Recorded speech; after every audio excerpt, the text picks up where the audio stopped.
இன்றைய வசனம் ஏசாயா 35ஆம் அதிகாரம் 1ஆம் வசனம். வனாந்தரமும் வறண்ட நிலமும் மகிழ்ந்து கடுவெளி கழித்து புஷ்பத்தைப் போல செழிக்கும். அன்பிற்குரியவர்களே, ஏதோ ஒரு மூலையில் அமர்ந்து கொண்டு அழுது கொண்டிருக்கின்ற உங்கள் குரல் எனக்கு கேட்கிறது. உங்களுடைய கனத்த இதயம் இனியும் வாழ வேண்டுமா என்ற வாசகத்தை நினைவு கூறிக்கொண்டே இருப்பதும் எனக்கு புரிகிறது.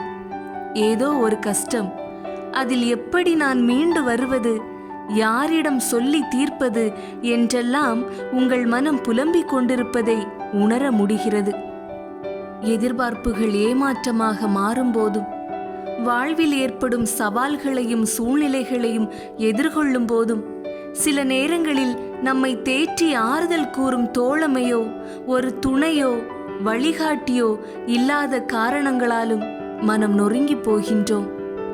நினைத்த காரியம் எதிர்மறையாக மாறும்போது மன உளைச்சலுக்கு ஆளாகி நிம்மதி இழந்து தவிக்கின்றோம்.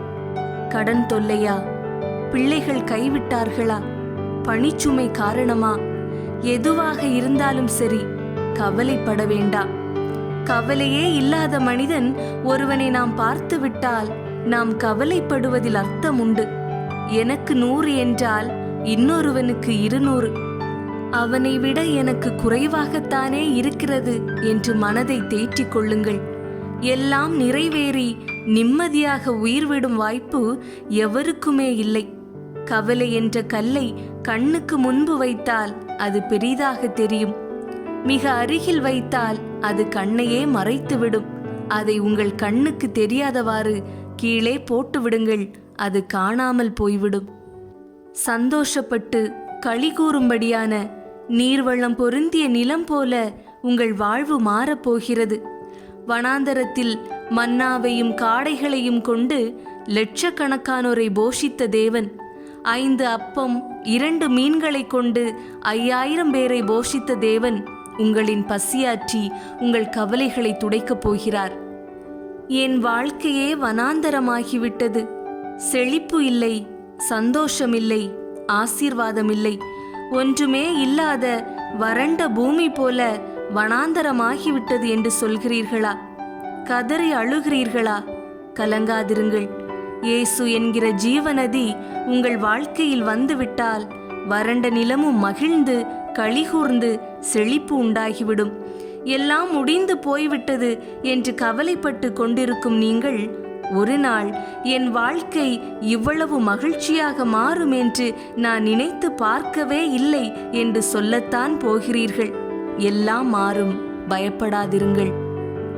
ஜெபம். தகப்பனே, வனாந்தரமாகி போன எங்கள் வாழ்வை செழிப்பான வாழ்வாக மாற்றும். தளர்ந்து போன கைகளும் தள்ளாடும் கால்களையும் பலப்படுத்தி மறுவாழ்வை எங்களுக்கு தாரும். ஆரோக்கியத்தை இழந்து, பிள்ளைகளை இழந்து, சொத்துக்களை இழந்து, அனைத்தையும் இழந்து தவிக்கும் இவர்களை பாரும். வறண்டு போன வாழ்வை, பாலைவனமாய் மாறிப்போன வாழ்வை, ஆறுகளும் நீரூற்றுகளும் பாய்ந்தோடும் செழுமையான தோட்டம் போல் மாற்றும். குருடர்களின் கண்கள் காணட்டும், செவிடர்களின் செவிகள் கேட்கட்டும், முடவன் மானை போல துள்ளட்டும், ஊமையன் நாவும் பாடட்டும். இரட்சகர் இயேசு கிறிஸ்துவின் நாமத்திலே ஜெபிக்கிறோம் எங்கள் நல்ல தந்தையே. ஆமேன், ஆமேன்.